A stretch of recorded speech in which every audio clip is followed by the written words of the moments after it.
8.5 million properties house tenants, people who have to pay rent to be under a roof. That's 8.5. Now, I don't know what the population is in Australia, but I'm going to make the assumption it's somewhere around 25 million, right? 1/3 of Australians are being housed in these investment properties. You understand? They're the numbers. And I'm going to give you another interesting statistic, that out of all those properties, 49% of investors own one property. 49. Thank you so much, All Good Real Estate. There's a 27 million population in Australia, which basically means roughly those 8.5 million investment properties that put tenants in there are housing 1/3 of Aussies, right? That's what the numbers are. Let me tell you, 49% of investors own just one property. 49% of investors just own one property. They're not people that are driving around with Lamborghinis or Rolls Royces collecting rent of 30 properties. You know what they are? They are school teachers that are trying to create financial security for their family, so they invested in one investment property and they put a tenant in there. They're firemen that are out there protecting the community but trying to get some financial security for their family. They're plumbers. They're school teachers.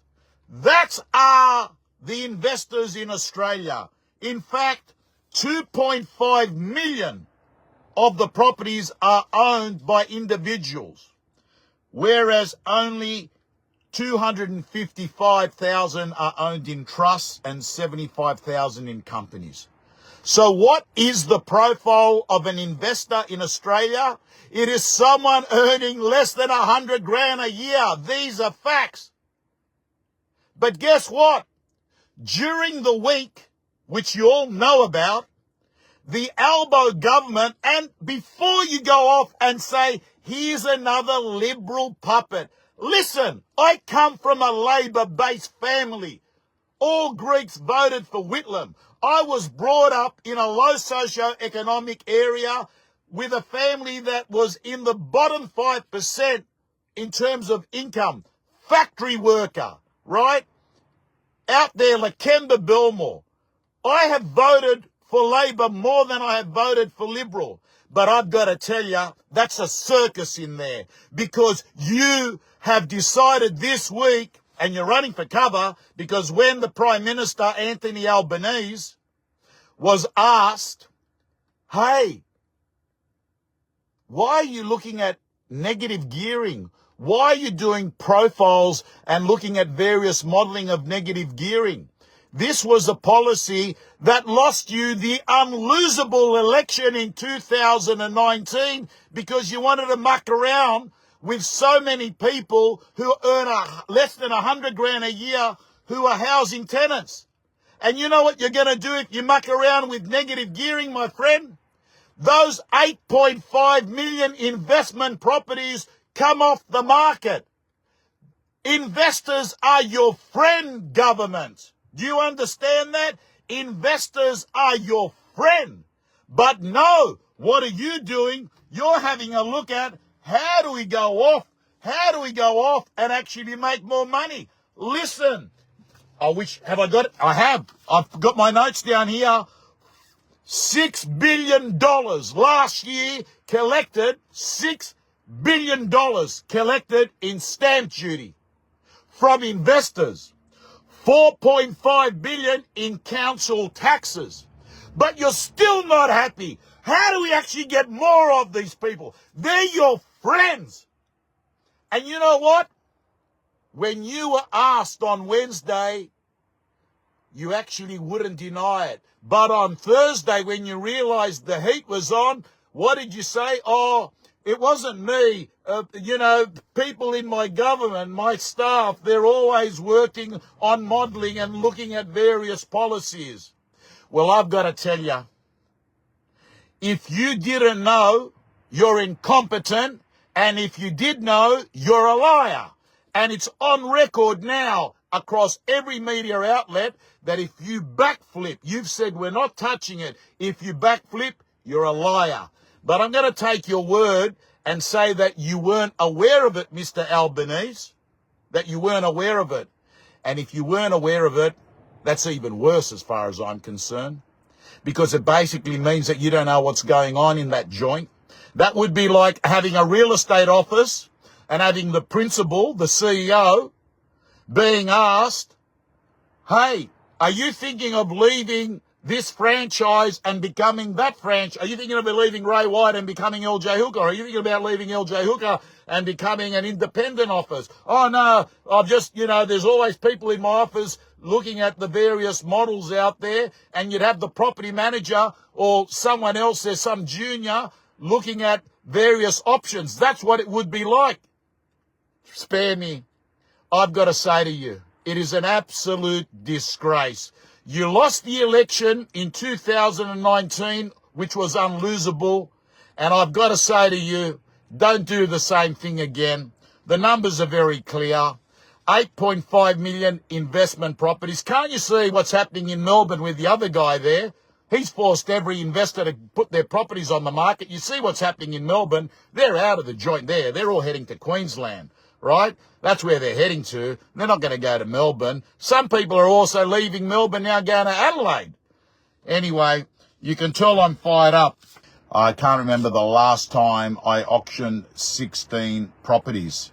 It's been a long time. It has been a long day, and it's been a difficult day because fear of missing out has left the market. Fear of missing out has left the market. And I'll go as far as saying thank you so much. 120 to 60 to the Lions. And I don't know whether that's a full-time score, but I can tell you, even if it's not, Sydney Swans will not be winning the grand final.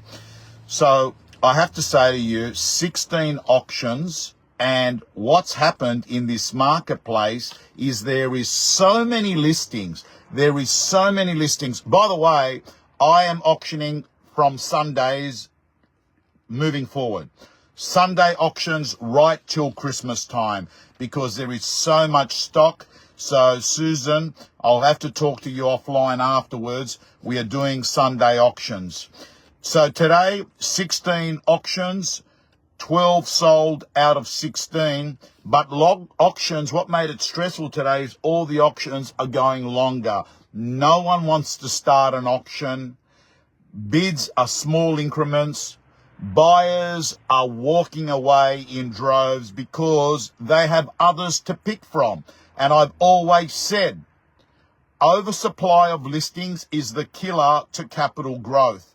And I've had two vendors, particularly one vendor that was 30 grand short. I begged them to take it. It was in their best interest. They said to me, you only want me to take it so you can get your fee. I told them I've got my fee whether this sells or doesn't sell.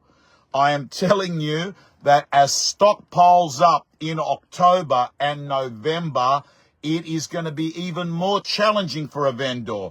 And I know that real estate agents that are listening to this right now are going to hate what I'm about to say, but I think that right now, unless a vendor really wants to sell now, if they're just testing the market, or if they're just actually an opportunistic vendor that is happy to sell now or happy to sell in the new year, you might want to look at just listing now but not launching, because you are going to be amongst so many sellers that you're not going to give yourself the best chance of getting the best price. I mean, I can tell you now, even the gold market in Australia, which is Perth, is beginning to show signs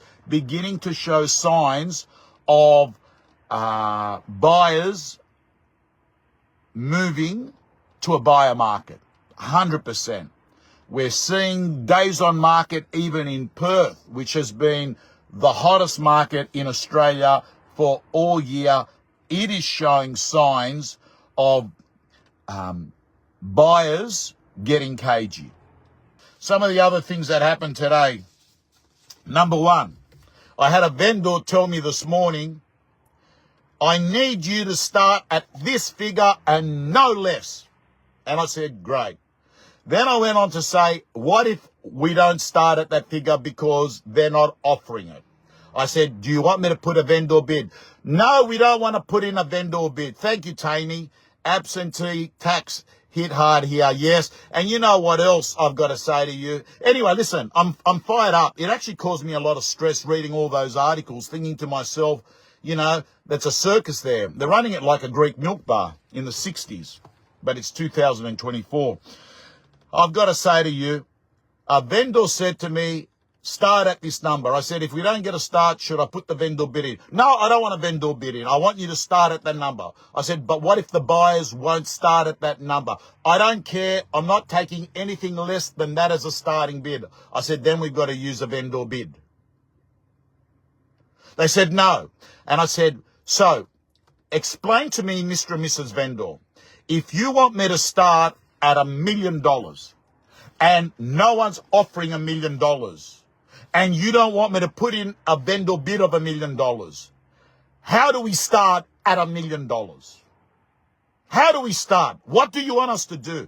Do you want us to shoot an aeroplane down from the sky and get a person and say, we got you now, here's a gun in your head, you're paying $1 million? The next thing I've got to tell you is we've got to look at these underquoting laws. I don't know what the solution is, but I've got to tell you, some of the bad agents that underquote have now spoiled it for the good agents, because what's happening is if a buyer asks you, what's this going to go for? And an agent says it's going to go for 1.2, what happens is the buyer automatically thinks in their head, oh, they're just saying that, it'll probably go for 1.3, 1.4. So guess what? They don't come to the auction. And then what actually happens, the less people you got at the auction, the worse result you've got. So ironically, it's the fair agents that quote the right figures now that aren't getting buyers coming to the property. And agents that underquote end up getting 8 or 10 people there and get the result the owners want. So they've got to look at that. The other thing I've got to tell you is, yes, I have said it before and I'm going to say it again. I said it at the start of this. It's always better to sell in isolation and not in the competition of thousands of other sellers. And that's what you're doing at the moment. But if you've got to sell, you've got to sell. And as for the real estate agents out there who have decided to jump on this off-market thing, sending out, I mean, I'm getting them myself. I'm getting these emails that they send out to 87,000 people on their database saying off-market. How's it off-market if you've actually got a signboard up and you're saying off-market? How's it off-market if you've emailed 47,000 people? So, team, get real. People are not stupid. Anyway, team, thank you so much. I'm fired up. It's getting dark. I'm leaving. And all I can say to you is, Albo, you can't go back on your word. On Thursday, you said it. You said it on Channel 9, live TV. We are not touching negative gearing. You're on notice.